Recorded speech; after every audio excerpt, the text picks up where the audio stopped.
Salam pemirsa, krisis geopolitik Iran memasuki babak baru.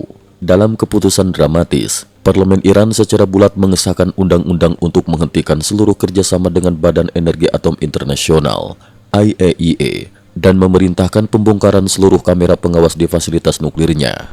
Langkah ekstrim ini diambil sebagai respon atas kegagalan IAEA mengutuk serangan Israel dan Amerika Serikat terhadap sejumlah fasilitas nuklir Iran yang terjadi dalam 2 pekan terakhir. Latar belakang keputusan parlemen. Pada pertengahan Juni hingga akhir Juni 2025, Iran berada dalam tekanan bertubi-tubi. Sejak 13 Juni, militer Israel melancarkan serangan udara bertubi-tubi ke fasilitas nuklir Iran. Puncaknya, Amerika Serikat pada 22 Juni 2025 meluncurkan operasi Midnight Hammer menggunakan pesawat pembom siluman B-2. Operasi tersebut dikonfirmasi menyebabkan kerusakan parah pada sejumlah infrastruktur vital, terutama di situs Fordow dan fasilitas sentrifugal utama Iran. Meskipun demikian, menurut Direktur Jenderal IAEA Rafael Grossi, insiden ini tidak menimbulkan kebocoran radioaktif berskala besar, namun merusak sistem kelistrikan dan memperlambat program nuklir Iran. Iran menilai IAEA gagal bersikap tegas dan tidak melindungi hak-hak negara yang menjadi anggota. Juru bicara parlemen, Muhammad Bagher Ghalibaf, secara terbuka menuding IAEA abai menjalankan tugas dan menuntut penghentian kerjasama hingga keamanan fasilitas nuklir Iran benar-benar terjamin. Langkah tegas Iran juga dimaksudkan untuk menutupi tingkat kerusakan fasilitas nuklir yang sebenarnya, sekaligus menjaga ketidakpastian strategis, strategic ambiguity, agar pihak musuh tidak bisa menebak kekuatan sesungguhnya Iran pasca serangan. Peringatan ke Eropa dan polemik internasional. Di saat bersamaan, Menteri Luar Negeri Iran, Abbas Araghchi, lewat siaran televisi nasional, memperingatkan negara-negara Eropa untuk tidak mengaktifkan mekanisme snapback, sanksi otomatis yang diatur dalam Perjanjian Nuklir 2015, JCPOA. Menurut Araghchi, jika Eropa nekat mengaktifkan sanksi ini, Iran akan mengambil langkah-langkah balasan yang lebih keras dan keluar sepenuhnya dari semua pembatasan nuklir. Juru bicara Kementerian Luar Negeri Iran, Ismail Baqai, menegaskan bahwa negaranya tetap berhak mengembangkan energi nuklir untuk tujuan damai di bawah perlindungan Traktat Non-Proliferasi Nuklir (NPT), namun menolak bentuk pengawasan IAEA yang dinilai bernuansa politis dan bias terhadap Barat. Analisis para pakar, permainan diplomasi dan balas dendam Iran. Langkah Iran memutus kerjasama dengan IAEA dinilai para pakar sebagai bagian dari strategi permainan diplomasi. Dr. Sina Azodi, asisten profesor ilmu politik Timur Tengah di George Washington University, menyebut keputusan Iran sebagai manuver untuk meningkatkan posisi tawar di meja perundingan internasional, sembari menyembunyikan skala kerusakan nyata akibat serangan-serangan udara. Syed Hossein Mousavian, mantan diplomat nuklir Iran, menyebut sikap tegas Iran ini sebagai respon yang sudah diperkirakan. Sementara itu, Udiber, mantan negosiator nuklir Prancis, menyoroti pola lama Iran yang kerap menghentikan sementara kerjasama dengan IAEA, lalu kembali membuka diri jika tekanan internasional meningkat.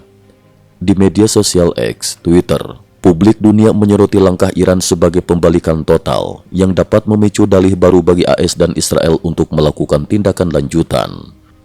Banyak yang menilai langkah ini merupakan perjudian besar antara memperkuat posisi tawar atau justru semakin mengisolasi Iran. Krisis aviasi, Iran beralih ke jet tempur Tiongkok. Di tengah memburuknya situasi keamanan, Iran juga bergerak cepat memperkuat pertahanan udara.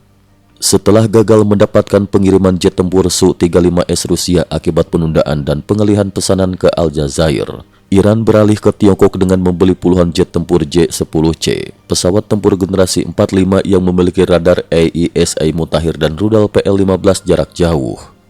Menurut laporan National Interest, selama konflik 12 hari terakhir, Iran kehilangan sekitar 30% armada jet tempurnya akibat serangan udara, membuka kelemahan besar di sektor pertahanan udara Iran yang selama ini masih bergantung pada armada lawas. Harga J-10C relatif murah, hanya 60 hingga 90 juta US dollar per unit, jauh di bawah Su-35S Rusia. Selain itu, pengiriman dari Tiongkok dinilai lebih pasti dan stabil. Sumber dari pemerintah Iran mengungkapkan bahwa dana untuk pembelian J-10 berasal dari relaksasi sanksi perdagangan minyak yang diberikan AS kepada Tiongkok dan Iran. Dengan demikian, Iran mendapatkan dana segar di tengah krisis ekonomi domestik. Analis militer Bulgaria, Ivan Boyko, menilai keputusan Iran untuk beralih ke J-10C bukan sekadar kebutuhan militer, namun juga simbol pergeseran geopolitik dan Rusia ke Tiongkok di kawasan Timur Tengah. Meski demikian, tantangan baru menanti, terutama dalam pelatihan pilot dan logistik, mengingat sistem persenjataan dan operasional J-10C sangat berbeda dengan arsenal Iran sebelumnya. Pemakaman nasional, Khamenei menghilang, spekulasi memuncak.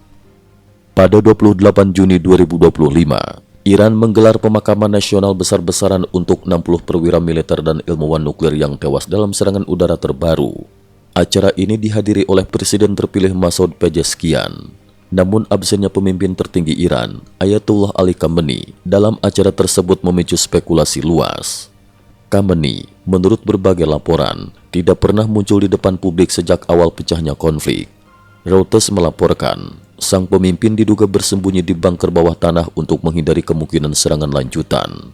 Sementara itu, putranya Sayyid Mojtaba Khamenei mewakili keluarga dalam upacara pemakaman. Sumber diplomatik juga menyebut, Khamenei telah menunjuk 3 rohaniawan senior sebagai calon penerus, menandakan rezim tengah bersiap menghadapi kemungkinan kekosongan kekuasaan akibat kondisi fisik Khamenei yang terus menurun. Respon internasional, AS dan Israel siap bertindak, Iran kian terpojok. Krisis nuklir Iran saat ini kembali menjadi perhatian dunia.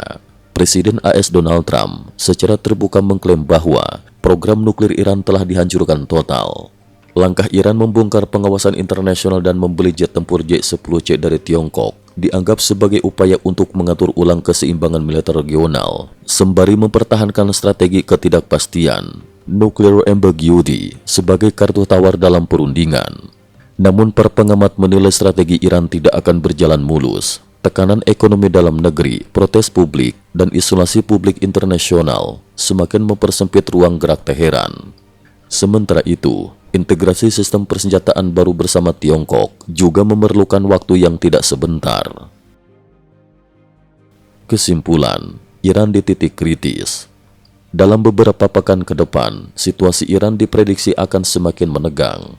Langkah ekstrim memutus kerjasama dengan IAEA, pembelian senjata strategi dari Tiongkok, hingga absennya pemimpin tertinggi dalam acara nasional, merupakan tanda-tanda bahwa rezim di Teheran tengah menghadapi tekanan luar biasa, baik dari dalam maupun luar negeri. Iran tampaknya akan mempertahankan strategi ketidakpastian nuklir dan mempercepat modernisasi militer bersama Tiongkok, meski belum jelas apakah langkah ini cukup untuk menghadapi tekanan gabungan AS dan Israel.